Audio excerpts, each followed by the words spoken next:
Kidnap అయిన వర్షాని ప్రేరణని కాపాడి గణాకి ఊహించని షాకిచ్చిన సిద్ధు, ఈశ్వరి చెంప పగలగొట్టిన మంజు. అసలు ఇదంతా ఎలా జరగబోతుందనేది ఈ వీడియోలో తెలుసుకుందాం. ఈ పెళ్లిని ఎలాగైనా ఆపాలని ఇక విజయ్ అయితే సిద్ధుతో అంటూ ఉంటాడు. సిద్ధు, ఇన్ని రోజులు నువ్వు నన్ను అసహించుకున్నావు, కానీ నేను ఒక విషయం చెప్పాలి. ఘన ఎలాంటి వాడో నాకు తెలుసు. అలాంటి నీచుడికి నా కూతుర్నిచ్చి పెళ్లి చేయాలంటేనే నాకు ఏదోలా ఉంది. కానీ మీ అమ్మ మాత్రం ఘనానే నమ్ముతుంది. ఇప్పుడు ఏం చెప్పినా కూడా వినిపించుకునే పరిస్థితిలో లేదు తను. అందుకని నువ్వే ఎలాగైనా ఈ పెళ్లిని ఆపాలి. ఈ పెళ్లిని ఆపి నీ చెల్లి జీవితాన్ని కాపాడు అని అంటూ ఉంటాడు విజయ్ అయితే. అప్పుడే ఇక సిద్ధు అయితే ఇలా అంటూ ఉంటాడు. మా అమ్మ మీ మాట బాగా వింటుంది కదా, మీ మాటలే నమ్ముతుంది కదా, మీ మాటలు వినిపించుకోకపోవడం ఏంటి అని సిద్ధు అడుగుతూ ఉంటాడు. అదే కదా సిద్ధు నా కర్మ. ముందు చెప్పి చూశాను, కానీ ఆ ఘనాగాడు ఏదో ఒక విధంగా మీ అమ్మని మాటలతో మాయ చేస్తున్నాడు. ఎలాగైనా నీ చెల్లి జీవితాన్ని నువ్వే కాపాడాలి. ఇక ఒక్కరోజు మాత్రమే మనకి టైం ఉంది అని అంటూ ఉంటాడు విజయ్. ఇప్పటి వరకు నా మీద ఉన్న కోపాన్ని పక్కన పెట్టు, దయచేసి ఇలా మీ చెల్లి జీవితాన్ని కాపాడు అని అంటూ ఉంటాడు విజయ్ అయితే. అప్పుడు ఇక సిద్ధు అయితే కోపంగా బయటికి వెళ్ళిపోతాడు. ఇక విజయ్ పియ్య అయితే విజయ్తో ఇలా అంటూ ఉంటాడు. ఏంటి సార్, మీరేనా సిద్ధుని అలా బ్రతిమలాడి అడిగింది అని అంటూ ఉంటే, అవునరా, ఈ సిద్ధుగాడు మాత్రమే ఆ ఘనాగాడికి బుద్ధి చెప్పి ఎలాగైనా సరే తన చెల్లెలి జీవితాన్ని కాపాడుతాడు, అందుకని వీడి ముందు అలా నటించాను అని అంటూ ఉంటాడు విజయ్. మన చేతికి మట్టంటకుండా మన విషయాలు సిద్ధుకి ఘనాగాడు చెప్పకుండా ఉండాలంటే ఇంతకన్నా దారి కనిపించలేదు. ఈ పెళ్ళి ఆగిపోవాలి, మనకేమీ తెలియనట్టు సంబంధం లేనట్టు ఆ ఘనాగాడు అనుకోవాలి అని అంటూ ఉంటాడు విజయ్ అయితే. తరువాత సిద్ధు జరిగిందంతా వెళ్ళి ప్రేరణకి చెప్తాడు. అప్పుడే ఇక ప్రేరణ అంటూ ఉంటుంది, నాకు తెలిసి వర్ష మధ్య ఘన మధ్య ఏదో సంబంధం ఉంది. వర్ష ముందు చాలా కోపంగా ఇలాగా గణాకి 2 రోజుల్లో పెళ్ళి అని సాహితీతో పెళ్ళి అనగానే తను కోపంతో రగిలిపోయింది. తర్వాత ఇక గణ తనకి మాయమాటలు చెప్పి మార్చేశాడు, తన మాటలో ఏదో తేడా కనిపించింది అని అంటూ ఉంటే, అప్పుడు ఇక సిద్ధు అయితే ఇప్పుడు నేను ఎలాగా నా చెల్లి పెళ్ళిని ఆపాలో అర్థం కావడం లేదు అని అంటూ ఉంటే, సరే సిద్ధు, నేను వెళ్ళి మరొకసారి వర్షాన్ని అడుగుతాను, నువ్వు కంగారు పడుకో, నువ్వు ఇంటి దగ్గరే ఉండు, అక్కడ పెళ్లి పనులు చూసుకుంటున్నట్టే ఉండు, వెనక నేనుండి నడిపిస్తాను అని అంటూ ఉంటుంది ప్రేరణ. అప్పుడు ఇక ప్రేరణ వర్ష దగ్గరికి అని చెప్పి వెళ్తుంది.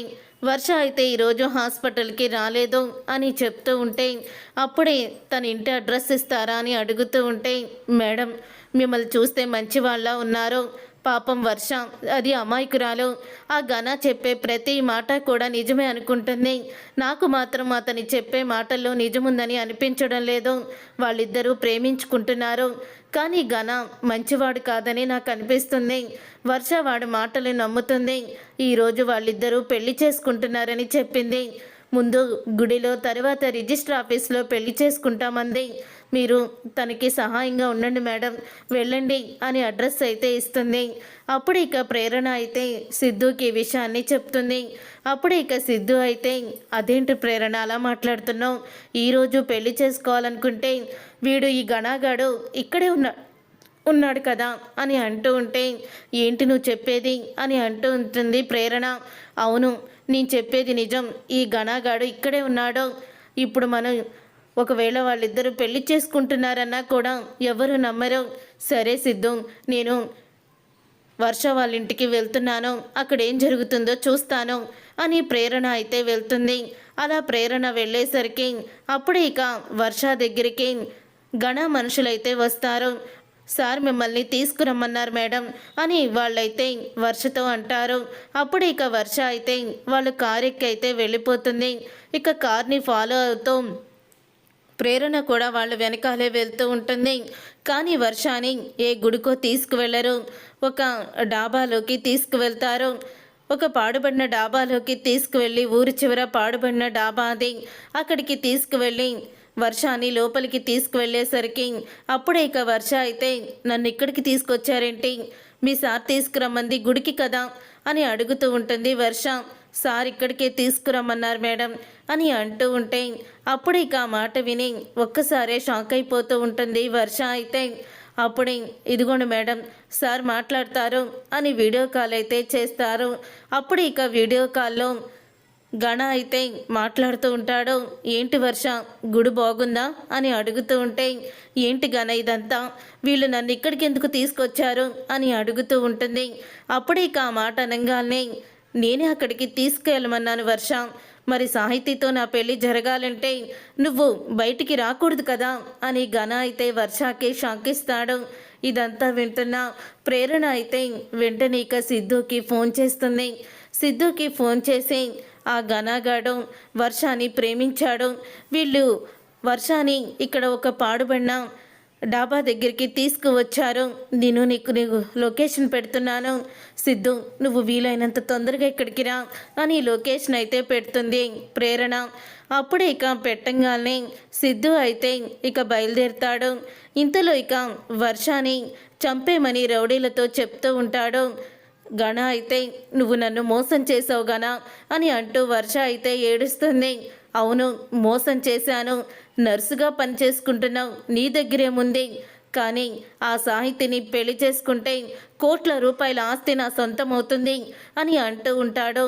గణ అయితే ఆస్తి కోసం ప్రేమించిన నన్ను చంపాలని చూస్తున్నావా అని అంటూ ఉంటుంది వర్ష. అవునే చంపాలని చూస్తున్నాను, రే చంపేసి దాన్ని అక్కడే పాతి పెట్టేయండి, దాని ఆనవాళ్ళు కూడా లేకుండా చెయ్యండి అని అంటూ ఉంటాడు గణ. అప్పుడే ఓకే సార్ అంటూ ఇక రౌడీలు అయితే అప్పుడే ఇక వర్షాన్ని చంపబోతూ ఉండగా అక్కడికి వస్తుంది ప్రేరణ. వచ్చి రౌడీలను అడ్డుకుంటుంది. అప్పుడే ఇక ప్రేరణ అయితే అలా వచ్చేసరికి రౌడీలందరూ ఇక ప్రేరణను కూడా పట్టుకుంటారు. ప్రేరణని పట్టుకొని ప్రేరణని కొడతారు.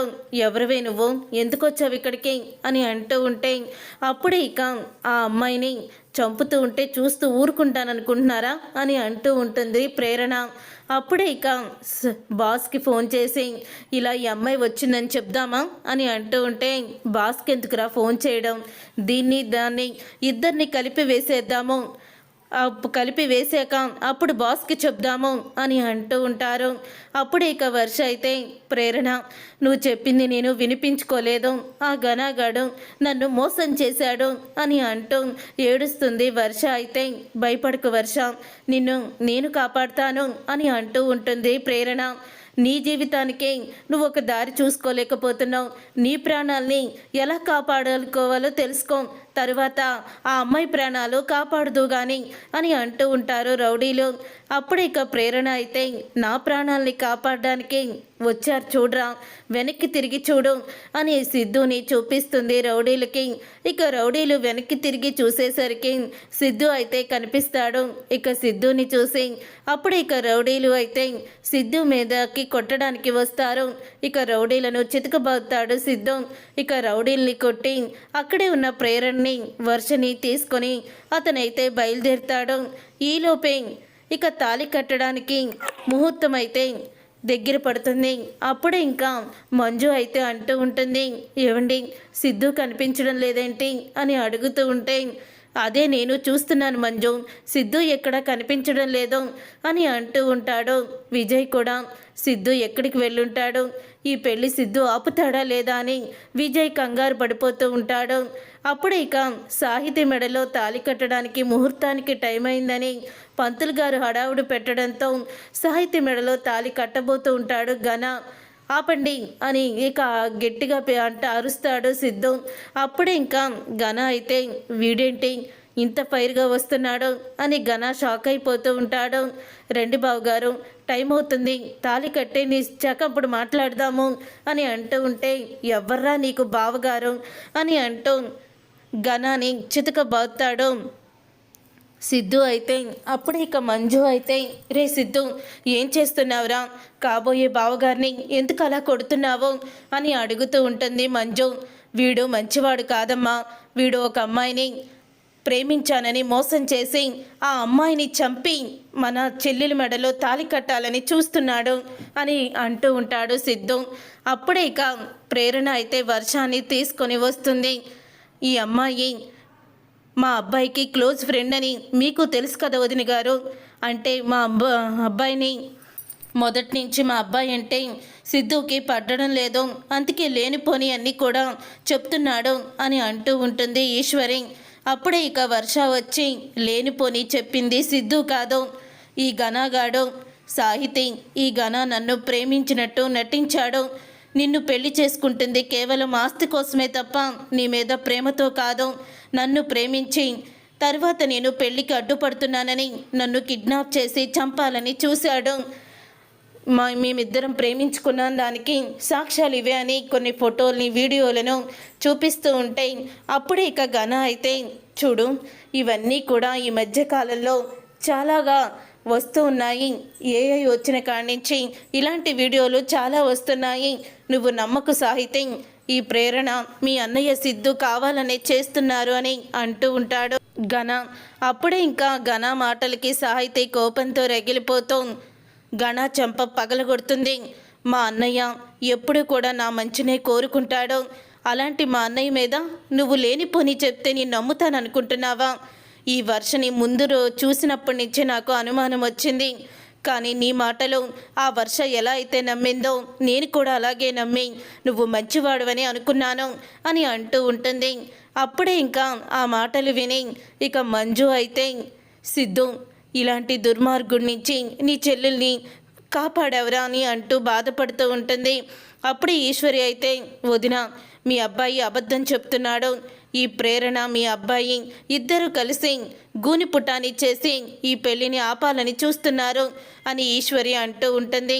అప్పుడే ఇక ఈశ్వరి చంప పగలగొట్టి ఇంత జరిగినా ఈ నీచమైన కొడుకుని వెనకేసుకొస్తున్నావు, నీకు అసలు సిగ్గుందా అని అంటూ మంజు అయితే ఈశ్వరి చంప పగలగొట్టి ఊహించని షాక్ ఇస్తుంది. చూసారుగా ఫ్రెండ్స్, రాబోయే కథలో ఖచ్చితంగా ఇలాగే జరగబోతుంది.